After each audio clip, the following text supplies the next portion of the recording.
What's so funny about hockey is that the party can go on, but then the party has to end. And I think the Columbus Blue Jackets pretty much just experienced that because last Friday was a wave of emotions for the team. They started with the most anticipated move of the offseason, which was superstar forward Patrick Laine re-signing with the franchise for the next 4 seasons.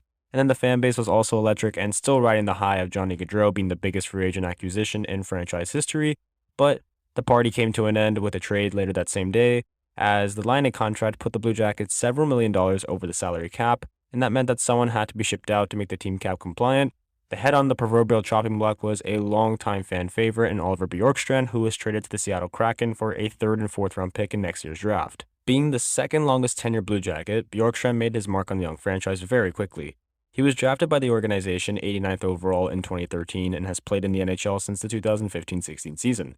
He sits 8th all-time in Blue Jackets point scoring with 234, 7th in goal scoring with 111, and 16th in games played with 382.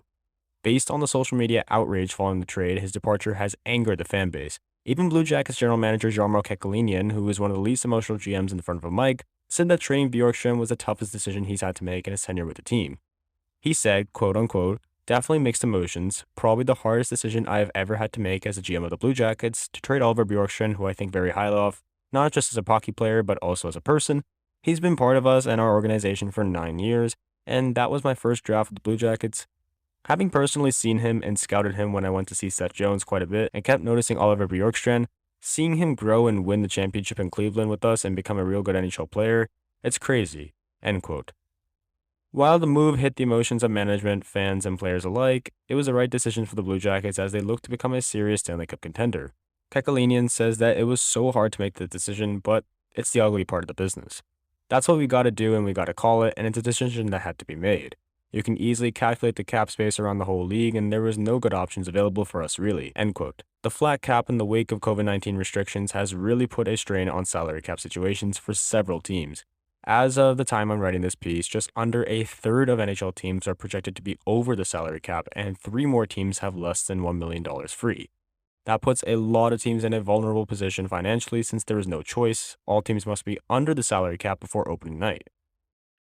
It's a loaded gun to the head of a lot of teams, and it's one that the Blue Jackets found pointed at them following their blockbuster acquisition of Gaudreau. Being several $1 million over meant one significant cap hit or several smaller ones had to be moved to make space under the cap. With so many other teams looking to offload talent to a short list of suitors with enough capable space, the Blue Jackets were between a rock and a hard place. With little to no leverage, it was a losing situation. The next move became less about adding assets and more about loss management. The return for Bjorkstrand was not a lot for a legitimate top 6 forward, especially one who has led the Blue Jackets in scoring for over the last 5 years. However, with how little leverage the team has had and how they didn't have to give up any picks or prospects as a sweetener to get the deal done, as a standard in cap clearing trades, it was as close to a win as possible. So when I looked at Blue Jackets media, Twitter, Instagram, whatever, I noticed how a lot of them were pretty much confused why Gustav Nyquist was not part of the trade instead of Bjorkstrand. Like, why not Gustav Nyquist? And for those most stung by the trade, a common finger had been pointed at Nyquist. And so I am also wondering, why did they choose to trade Bjorkstrand over Gustav Nyquist? And yes, they both have a similar cap hit, Nyquist at a $5.5 million and Bjorkstrand at a $5.4 million. So you think Bjorkstrand would have been the player that they wanted to keep at 27 years old compared to Nyquist, who's at 32.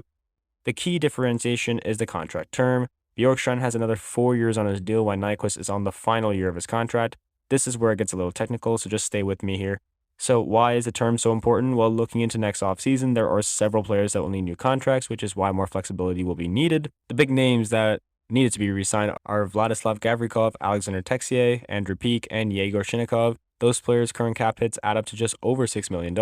All are due for a raise, with most likely of them to double their current salaries. To be conservative, let's mark out $12 million just to maintain those 4 pieces. By trading Bjorkstrand, the Blue Jackets have $14.6 million to resign those 4 players, and had they traded Nyquist, it would have only been $9.2 million. By trading Bjorkstrand, the Blue Jackets have $14.6 million to resign those 4 players, and had they traded Nyquist, it would have only been $9.2 million. It's just not enough space to be comfortable retaining all those pieces. Another head would have had to roll to simply maintain their roster, so that's already 2 casualties instead of just 1. With the trade they made, and if their contracts do double, that leaves $2.6 million to play with and even attempt to re-sign Nyquist. If he really wants to stay in Columbus, which is a city and locker room that he consistently says he loves, he will shave a little off of his current cap hit to be part of a team in the twilight of his career, and that space should even be a little larger with the cap expected to rise next season, which adds more room to re-sign him or go fill another need next offseason. The bottom line is that sacrificing Bjorkstrand now makes it possible that he is only the casualty, as opposed to almost guaranteeing a loss of 2 or more players throughout next offseason. For those with a vested interest in the Blue Jackets or just Blue Jackets fans in general, the trade may sting right now, but it's a pain that prevents a greater hurt for overall team success moving into years and beyond. Thank you guys for tuning in, and have a wonderful day.